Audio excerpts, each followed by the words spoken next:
Good morning, sir. Good morning. Morning, Neeraj sir. Good morning, ma'am. Ram Krishna. Good morning, ma'am.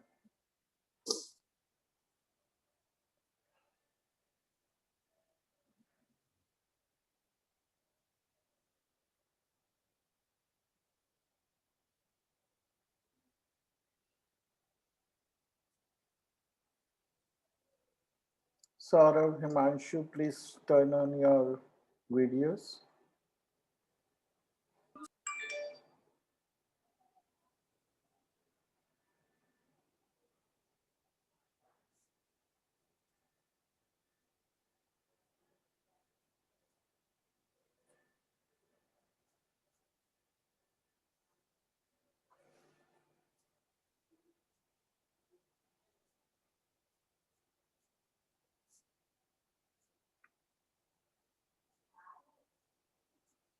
Kajal Nagar, please turn on your video.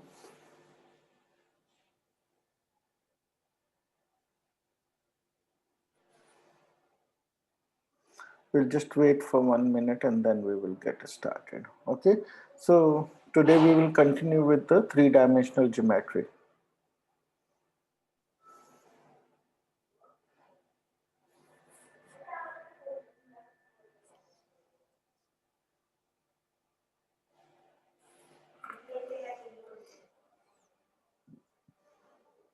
Give me 1 minute.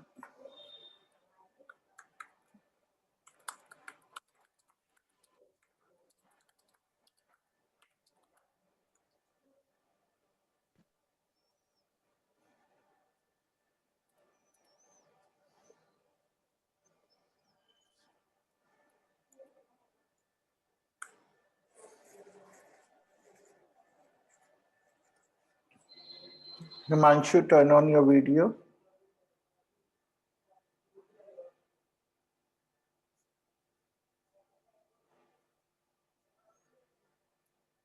Himanshu.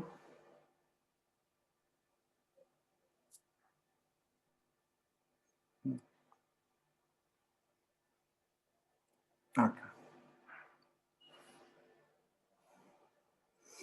Okay, so we will get started and let the others join as we go along.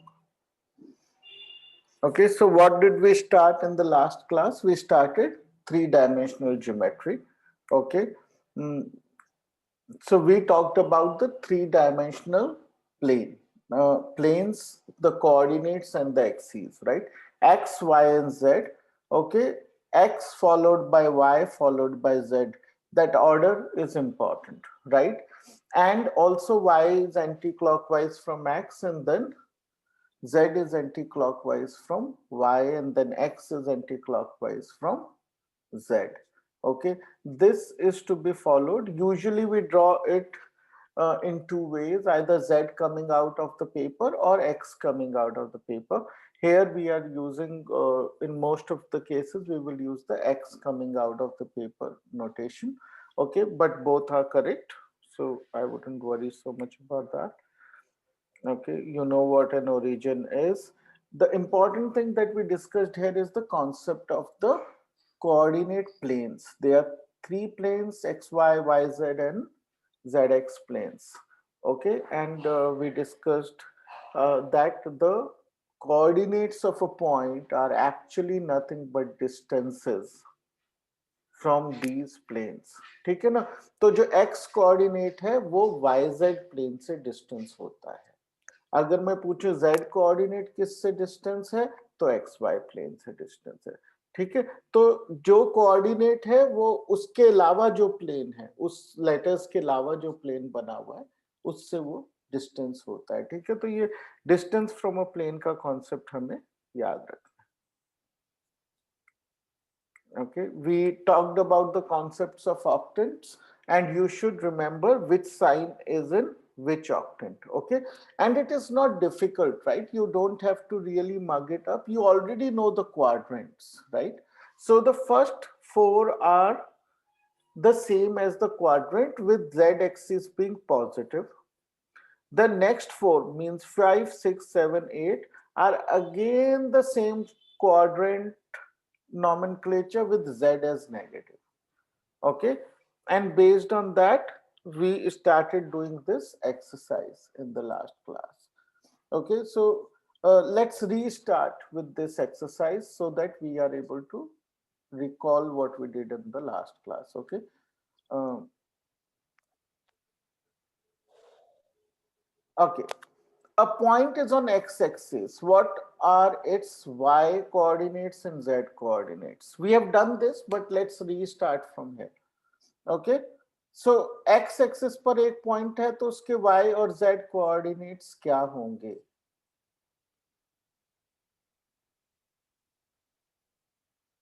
Shiv Prakash, Rajneesh, video on करिए. Saurabh, your video is of again. Yes, somebody will answer this very easy question. x axis पे point है तो उसके y coordinates और z coordinates क्या होंगे?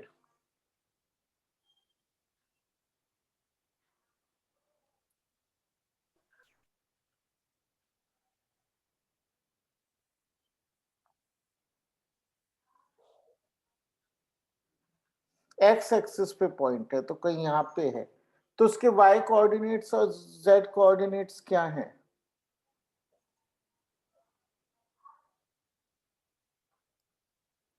Students, somebody has to answer this easy question.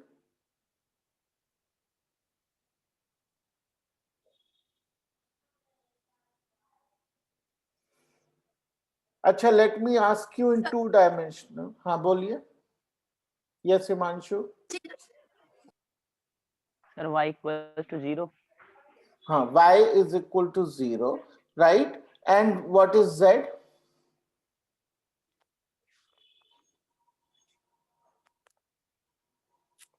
Zero. Z is also 0. ठीक है, क्योंकि देखिए ये x एक्सिस पे है ये, राइट? तो इस अगर ये x एक्सिस पे ये पॉइंट है तो ये xy प्लेन में भी है क्योंकि x एक्सिस पे है, ये xz प्लेन में भी है. ठीक है ना, क्योंकि ये xy प्लेन में है इसलिए z कोऑर्डिनेट 0 है, क्योंकि ये xz प्लेन में है इसलिए y कोऑर्डिनेट 0 है, क्योंकि इसमें हम डिस्टेंसेस कोऑर्डिनेट प्लेन्स से मेजर करते हैं, राइट? इसी को एनालॉगसली आप याद रख सकते हैं जब हम 2 डायमेंशनल पढ़ते हैं. तो अगर कोई पॉइंट x एक्सिस पे है तो उसका y कोऑर्डिनेट यानी कि 2 डायमेंशनल में जैसे हम बोलते हैं ऑर्डिनेट, उसका ऑर्डिनेट 0 होता है. ठीक है ना, एंड वाइस वर्सा. तो वही रूल यहाँ अप्लाई होता है. A point is in X Z plane. ठीक है ना, एक्स जेड प्लेन कौन सा है? ये वाला प्लेन है, राइट? इस पे एक पॉइंट है कहीं यहाँ पे, तो उसका वाई कोऑर्डिनेट क्या होगा?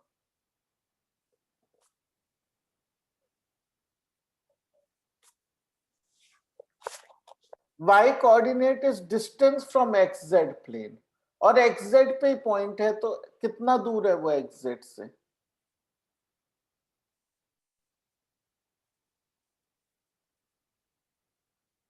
बोलिए. 0. 0. 0, राइट? अब ये ऑक्टेंट्स हम नेम करेंगे, so let's do this. Okay, so octants are 1 to 8. Which is this octant? First. है ना, तो ऑल पॉजिटिव बिना सोचे, ये बिल्कुल आसान है, इसमें हमें कोई कैलकुलेशन करनी नहीं है. अब ये दूसरे वाला किस ऑक्टेंट में है? ठीक है, तो इसको हम कैसे, आप वो टेबल देख के ये क्वेश्चन कर सकते हैं, राइट? ये टेबल देखकर आप ये क्वेश्चन ऑब्वियसली कर सकते हैं, क्योंकि एक बार करके देखते हैं. 4 -2 and 3. Okay, plus positive negative positive, so positive Fourth quadrant. Negative positive is fourth quadrant, right? ऐसे तो कर ही सकते हैं, लेकिन ऑब्वियसली एग्जाम में तो आपके पास वो टेबल नहीं है. तो आप कैसे कर रहे हैं कि देखिए क्वाड्रेंट्स तो याद है ही. ठीक है ना, ये एक्स वाई होता था हमारा, तो ये फर्स्ट क्वाड्रेंट होता है, ये सेकंड क्वाड्रेंट होता है, ये थर्ड होता है, ये फोर्थ होता है. ये तो सबको याद होने चाहिए. ठीक है ना, तो ये प्लस प्लस होता है, यहाँ पे क्या हो जाता है, केवल फर्स्ट वन यानी जो एब्सिस है वो नेगेटिव हो गया, तो माइनस प्लस होता है, यहाँ पे माइनस होता है, और यहाँ पे क्या होता है, प्लस माइनस होता है। उस कमरे में नेट होती है। राइट, तो अब हम क्या करेंगे कि यश बेटा अपना माइक म्यूट करो। ठीक है, तो अब हम क्या करेंगे कि यहाँ देखते हैं कि ये कौन सा क्वाड्रेंट है, क्योंकि z को देख लीजिए ये पॉजिटिव है, तो इसका मतलब ये क्वाड्रेंट 1 to 4 है, राइट, तो जो नॉर्मली 2 डायमेंशनल में आंसर आता है वही आएगा, तो ये plus minus, this is fourth quadrant, so answer is simply fourth.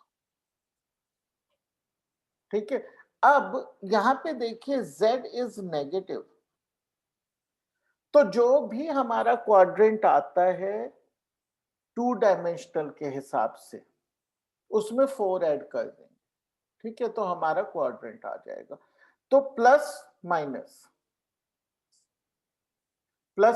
Is what, fourth quadrant, so ये कौन सा हमारा बन जाएगा, एट्थ क्वाड्रेंट बन जाएगा, राइट। सर ये जेड का कैसे पता चलेगा, ये नहीं समझ आ रहा है। देखिए कोई भी पॉइंट है वो x, y, z है, तो Yes, आप sir. z सबसे पहले देख लीजिए, ये z है, नेगेटिव है या z, अभी ये वाला करते हैं फिर देखते हैं, z क्या है, नेगेटिव है, Yes, sir. हाँ, तो अब z नेगेटिव है, इसका मतलब जो हमारे क्वाड्रेंट्स है ना, वो क्वाड्रेंट में आप 4 ऐड कर दीजिए तो ऑक्टेंट आएगा, अगर z पॉजिटिव है तो जो क्वाड्रेंट का नंबर आता है वही ऑक्टेंट का नंबर, इस रूल से आप आराम से कर सकते हैं। तो अब ये कौन सा क्वाड्रेंट होता, अब इसको है ना, ये होता फर्स्ट क्वाड्रेंट होता, 4 2 प्लस प्लस, क्वाड्रेंट पूछ रहा हूं, तो फर्स्ट क्वाड्रेंट होता ये, अब ये है नेगेटिव, z है नेगेटिव, तो इसमें 4 ऐड कर दीजिए, ये हो गया फिफ्थ क्वाड्रेंट हो गया।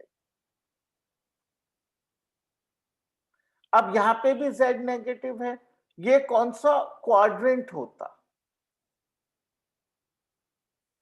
माइनस प्लस, सेकंड क्वाड्रेंट होता, z है नेगेटिव, 4 ऐड करिए तो ये कौन सा हो गया, सिक्स्थ ऑक्टेंट हो गया। सिमिलरली यहां पे ये क्वाड्रेंट क्या होता, सेकंड,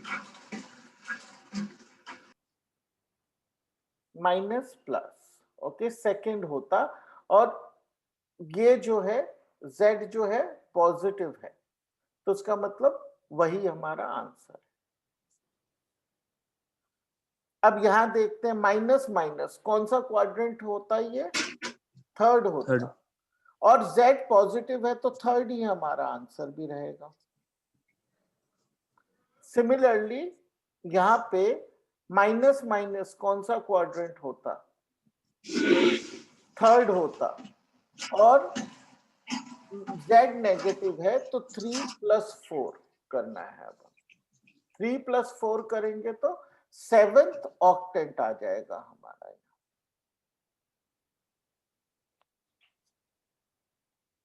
ठीक है ना, तो क्वाड्रेंट की नॉलेज से ही हम ऑक्टेंट निकाल सकते हैं बिना किसी कठिनाई। Understood? Okay, let's just do this. The x-axis and the y-axis taken together determine a plane known as, x और y-axis कौन से प्लेन में, XY प्लेन, है ना, straight forward XY plane, but फर्क ये है कि ऐसे कैपिटल में लिखना है आपको XY plane usually. The coordinates of the points in XY plane are of the form, अब कोई भी पॉइंट एक्स वाई प्लेन में है, यहाँ पे है कोई भी पॉइंट, ठीक है, तो वो मतलब ये पूरा ही है, ये यहाँ जहां नेगेटिव पॉजिटिव से फर्क नहीं पड़ता, यानी जो फ्लोर एरिया है हमारा, ठीक है, इस पे कोई पॉइंट है तो वो किस फॉर्म का होगा, उसकी खासियत क्या होगी उस पॉइंट की कि z, राइट, Z 0 हो जाए। हाँ, तो वो x, y, 0 फॉर्म का होगा, ठीक है ना, बस z की जगह 0 लिखना। Coordinate planes divide the space into how many octants? 8 octants, right. और ये हमें पता भी है, वैसे the word oct gives us that indication. अब let's move on to the second section of this chapter. तो पहले में हमने केवल जो कोऑर्डिनेट सिस्टम है उसको समझा है, ठीक है। अब डिस्टेंस बिटवीन 2 पॉइंट्स, ओके, तो ये 2 डायमेंशनल में हमें ऑलरेडी आता है, राइट। और अब हम जो है इसको 3 डायमेंशनल में देखते हैं कि ये क्या होता है। तो 2 डायमेंशनल में वो क्या था कि the x2 minus x1 whole square plus y2 minus 1 y2 minus y1 whole square under root, right। तो बस इतना ही जो पोर्शन है यही था। अब z भी आ गया तो z2 minus z1 whole square भी ऐड हो गया उसमें, ठीक है। तो this is the distance formula for 2 points, straight forward. वही जो 2 डायमेंशनल में कॉन्सेप्ट था वही यूज किया है। लेकिन एक बार इसको विजुअलाइज करके देखिए कि आखिर हम ये क्या है, ये क्यों आता है ऐसा, ठीक है। इसके डेरिवेशन की तरह ना सोचकर इसको केवल विजुअलाइज करिए कि व्हाई दिस फॉर्मूला वर्क्स, ठीक है ना। जब हम 2 डायमेंशनल की बात करते थे तो देखिए किसी भी पॉइंट है तो हम उनको opposite points of a rectangle की तरह ट्रीट करते थे कि यहाँ पे x1, y1 है, यहाँ पे x2, y2 है, राइट। तो इसका मतलब डिस्टेंस जो है वो ये डायगोनल है, लेंथ एंड ब्रेथ है। तो पाइथागोरस थ्योरम लगाया हमने, length square plus breadth square, right. और क्या है लेंथ? लेंथ है x2 माइनस x1, क्योंकि ये पॉइंट क्या है, ये पॉइंट है x2, y1, और ये क्या पॉइंट है x1, y2, है ना। तो उस बेसिस पे हम इसको और करते थे as a diagonal of a rectangle. इस केस में ये क्या हो गया, डायगोनल ऑफ अ क्यूबॉइड हो गया। और हमें पता है कि डायगोनल ऑफ अ क्यूबॉइड क्या होता है, length square plus breadth square plus height square under root, right. तो आप डिराइव तो करके देख ही सकते हैं, लेकिन ये विजुअलाइजेशन बहुत हेल्पफुल है। यू शुड विजुअलाइज कि एक क्यूबॉइड है जिसका हम डायगोनल निकाल रहे हैं। This is the distance formula. अब distance formula although a simple formula, इसके हम काफी सारे यूजेस होते हैं, कई तरह के क्वेश्चंस इस पे आ सकते हैं, okay. So the first and the straightforward is you will be given 2 points and you would be asked to find the distance. Nothing can be simpler than that. फिर दूसरा क्या है कि it can also be used to find if the 3 points are collinear. ये हमें कैसे पता चलेगा कि 3 पॉइंट्स collinear हैं using the distance formula?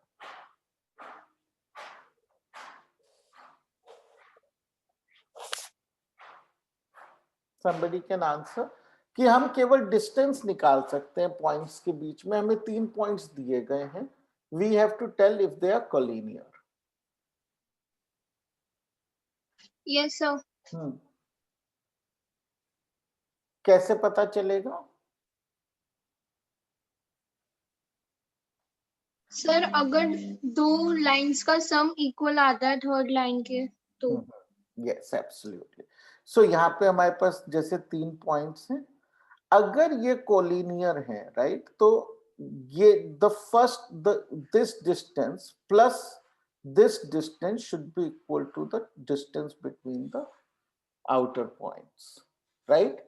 तो हम क्या करेंगे, तीनों पॉइंट्स में all the 3 distances we will calculate. If one distance, the largest, is the sum of the other 2, we know they are collinear. Okay. Now, finding if a set of 3 points can form a triangle. ठीक है, how can we use the distance formula to see if they can form a triangle?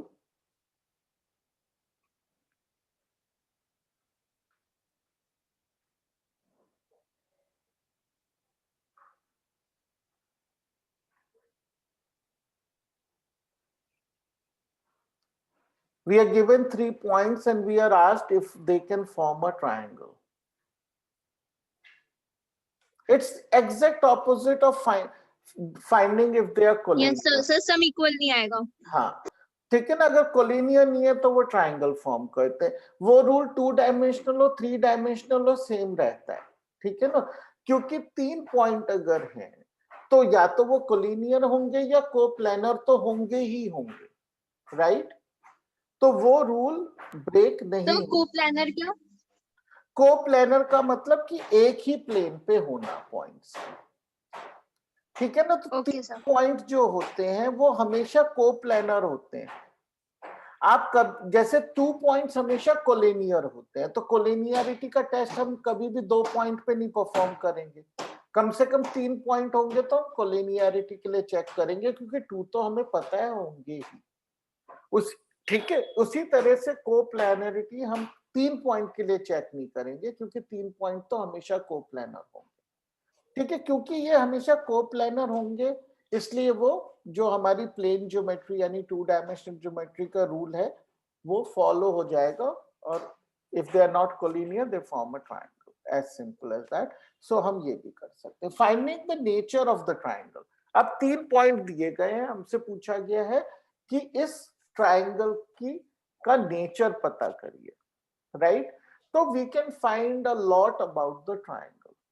ठीक है, हम क्या क्या पता कर सकते हैं ट्रायंगल के बारे में? हम ये पता कर सकते हैं कि वो स्केलिन है, इक्विलेटरल है या आइसोसेलेस है by comparing the distances, right? Yes sir. Straightforward है. We can also check if the triangle is a right angle triangle using the Pythagoras theorem. ठीक है, although usually these are not common questions, but even if they have asked that in this triangle which is the largest angle, right, you can even find that out, right? You can find out the largest angle also, because it will be the angle opposite the largest side.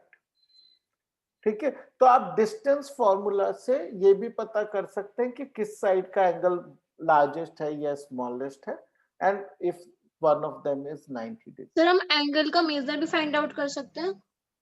आप angle का major किसी specific case में कर पाएंगे, normal case में नहीं कर पाएंगे. मतलब एक जेनरिक केस में तो नहीं कर पाएंगे, लेकिन अगर क्वेश्चन इस तरह से डिजाइंड है, जैसे कि मान के चलिए कि वो केस ऐसा बनता है कि इक्विलेटरल बन गया ट्रायंगल, राइट?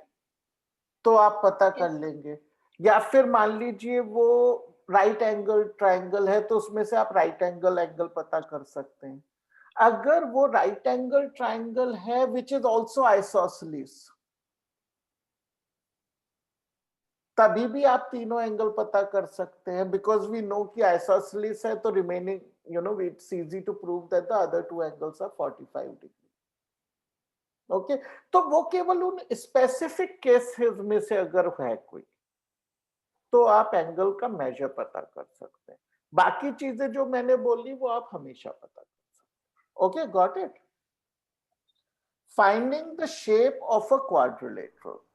ठीक है, तो हम क्वाड्रिलेटरल की शेप भी पता कर सकते हैं, लेकिन इसमें उसको ये बताना चाहिए कि ये ideally the question should tell that the 4 points form a quadrilateral.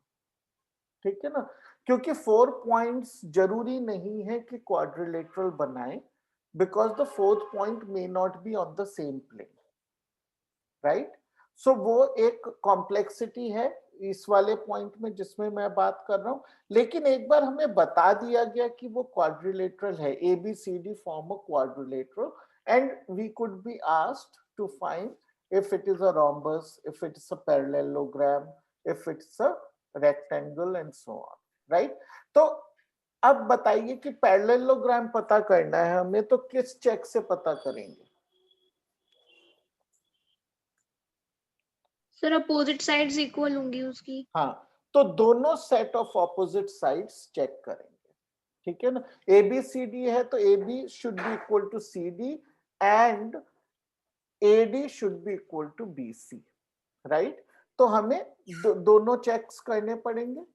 We will find this length is equal to this length and this length is equal to this length using the distance formula. उसी तरह से rhombus is easy, all the lengths should be equal, okay? How would we find if it is a rectangle? Sir उसके सारे angles 90 degree के होंगे। और वो हम कैसे पता करेंगे? सर पाइथागोरस थ्योरम यूज करके डायगोनल्स निकालेंगे पहले। Very good, right? तो हम क्या करेंगे, पहले तो ये प्रूव करेंगे कि जो you know we could start by proving it's a parallelogram, right? Or it's we can find the diagonal. उसके बाद we have to find the diagonals and also prove that one of the angles is 90 degrees, right? That is one way. Or we can actually prove that all the 4 angles are 90 degrees or 3 angles are 90 degrees enough, okay? तो उससे भी prove हो सकता है, okay? तो but I would still say कि let's prove it's a parallelogram and one angle is 90 degree using Pythagoras theorem. उसके लिए diagonal की भी length निकालनी पड़ेगी. The same goes with the square. ठीक है? तो हम बहुत सारी चीजें पता कर सकते हैं just using the distance formula. ठीक है? अगर हमें क्वेश्चन ये है कि एक सर्कल गिवन है, ठीक है, और ये पूछा गया है कि एक गिवन पॉइंट जो है वो उस सर्कल के अंदर है या बाहर है, okay, even that we can find using the distance formula. हम उसका सेंटर से डिस्टेंस कैलकुलेट करेंगे. If that distance is more than the radius, the point is outside the circle. Outer the circle. If it is equal, it is on the circumference, or it would be called as on the circle. And अगर वो उससे कम है, it will be inside the circle or in the. Excuse me sir. Sir आप ये chapter 10 पढ़ा रहे हैं ना? Just a second, let me see what is the number of the chapter. No, it's called 12, very 12. 12th. Okay. Okay. Students will be on. Sir सबका of हो हाँ, गया वीडियो. वीडियो सबका ऑफ हो गया है. Please switch on your videos. Keep your videos on. Okay. Yeah. Rajneesh, Yash, and Prashant. Prashant का तो ऑडियो ही कनेक्टेड नहीं है तो वो तो सुनेंगे नहीं जनाब, लेकिन हाँ. Okay. Yash, please switch on your video. Okay, तो हम as you said ki like as you just saw, right, we can actually find a lot of things, and this is just a list, right? There can be more depending on what type of question is formed, but these are really common type of questions which can come. They may not look like distance questions, but they are solved using the distance formula. Okay, now what else can be done? Okay, then another important use we can make of the distance formula is to find the equation of some shape or some curve. Okay, तो वो हम कैसे करते हैं कि मान के चलिए हमें निकालना है equation of perpendicular bisector of 2 points. ठीक है, तो हमारे पास 2 पॉइंट्स हैं. ओके, x1, y1, z1, और यहाँ पे है x2, y2, z. ओके, इनके परपेंडिकुलर बाइसेक्टर की इक्वेशन निकालनी है अगर हमें, तो कैसे निकालेंगे? हिंट है कि डिस्टेंस फॉर्मूले से निकल सकती है.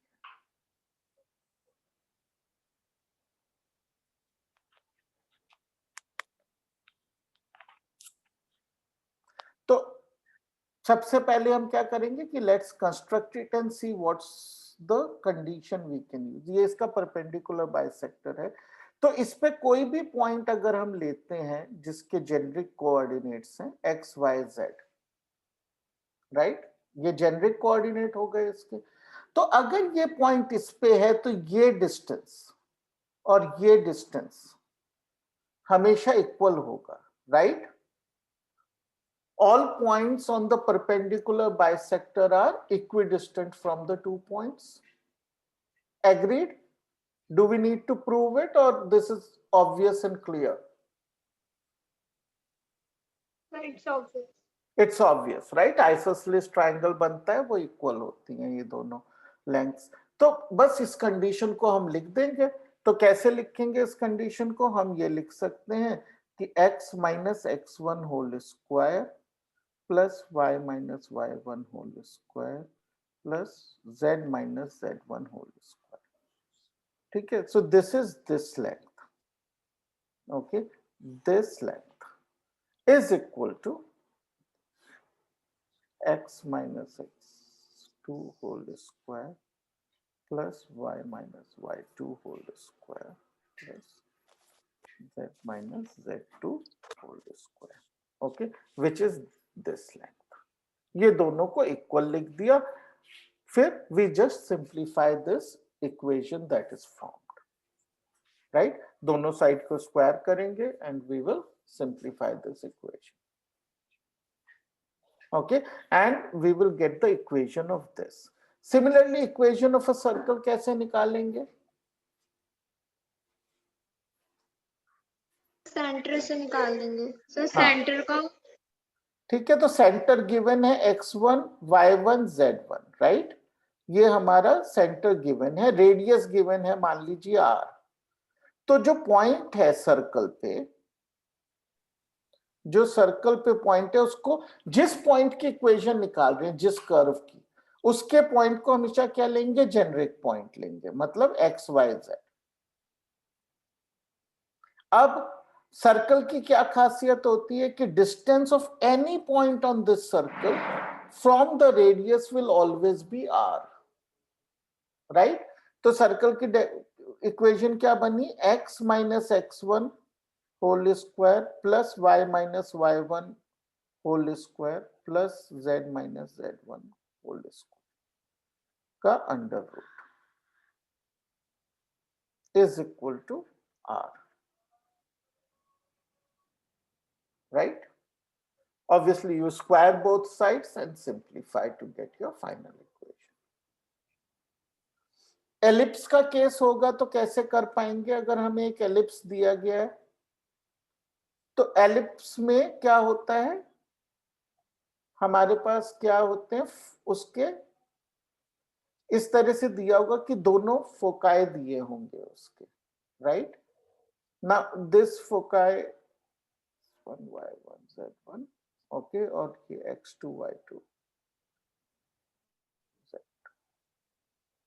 और ये दिया होगा कि इसमें खासियत क्या होती है एलिप्स में, कि जो भी पॉइंट एलिप्स पे होता है, क्या रिलेशन होता है? Anybody remembers? कोनिक सेक्शन में पढ़ा होगा आपने, रूल तो सेम ही रहेगा 3D में भी, जो आपने 2D कोनिक सेक्शन में पढ़ा है। क्या होता है एलिप्स का प्रॉपर्टी?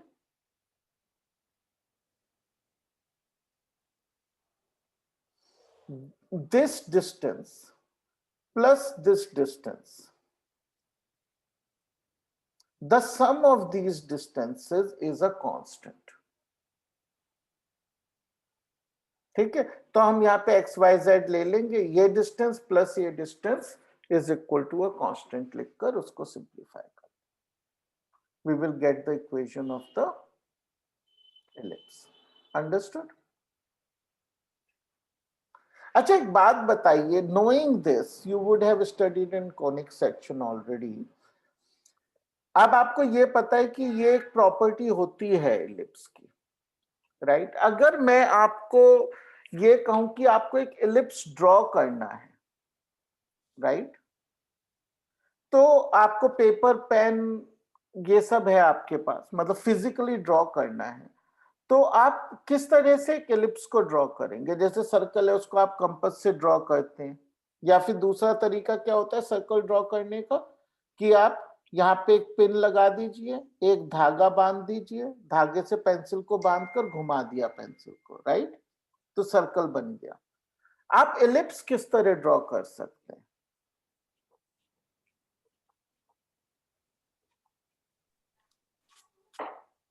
आप क्या करेंगे कि यहाँ एक पिन लगा दिया पेपर पे, एक पिन यहाँ पे लगा दिया, इनके बीच में एक धागा बांध दिया उस लेंथ का जो लेंथ होनी चाहिए, ये और यहाँ पे पेंसिल रखकर धागे को टाइट रखते हुए घुमा दिया। What you will get is an ellipse, right? So इस प्रॉपर्टी से आपको एक एलिप्स ड्रॉ करने का इंस्ट्रूमेंट भी मिल गया यूजिंग थ्रेड, क्योंकि एलिप्स तो आप यूजिंग अ कंपास नहीं बना सकते। सर एक बार दोबारा बताना। आपने एक पिन जो है दोनों फोकस पे एक एक पिन लगा दिया, ठीक है? Yes sir. फिर मान लीजिए ये एक पॉइंट है और ये दूसरा पॉइंट, दोनों मान लीजिए 5 सेंटीमीटर दूर है, और ये कहा गया है कि distance of any point on the ellipse is the sum of the distances is 10, right? तो आपने धागा लिया 10 सेंटीमीटर का, वो इन दोनों पिन से बांध दिया। Now you put your pencil inside this thread like this. Okay, just hold it there so that the thread is tight. Now just pull the pencil around the two first side so that the thread remains tight, and you will get your ellipse. Yes sir, आगे समझिए। ठीक है ना?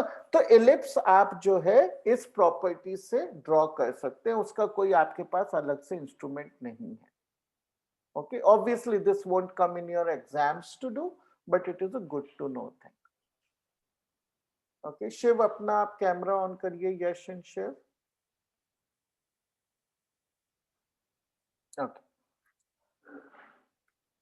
Now let's quickly do a few questions to finalize our understanding of the distance formula. Find the distance between the following pairs of points.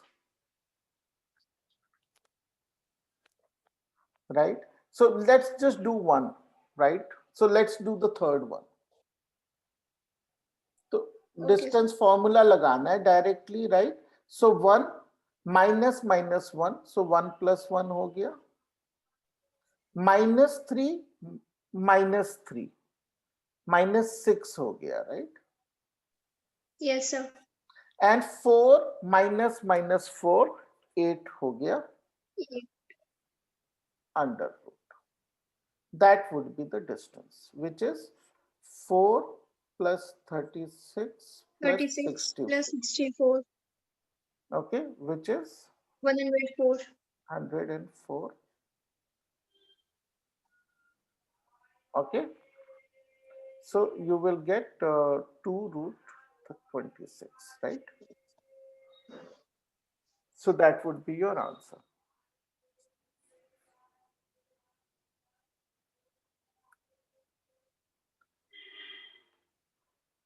Show that the points are collinear. Okay, so we will just name the points A, B, and C and find all the three distances. Okay, so AB क्या है? Let's do that. It is 3 square plus 1 square plus 2 square. Okay, so 9 plus 1, 10, 1400. 1400. 14. Right? Now BC. BC. BC is 6 square plus 2 square. Plus 2 square. Plus 4 square. So 36 plus 4, 40, 40, 56, right? And now AC. AC is 9 square plus 3 square plus 6 square. which is 81 plus 90 plus 126. 126.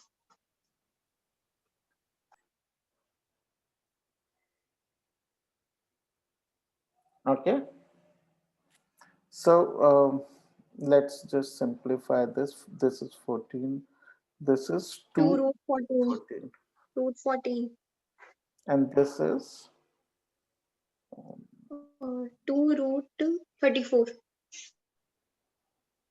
this is 2 root 34.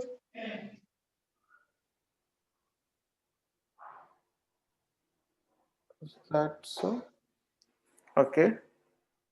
So कुछ गलती की है हमने 9 3 9 ठीक है 80 90 so इसमें तो कुछ गड़बड़ लग रही है ना इसने तो कहा है शो दैट राइट तो होने चाहिए थे कोलिनियर 9 and 2 4 right 3 नहीं ये 3 root 4 this is 3 into 14 right 9 into 14 right Yes, sorry, sir. so 3 root 14 right so this is 3 root 14 so we can say AC is equal to AB plus ABC so they are collinear okay so they are collinear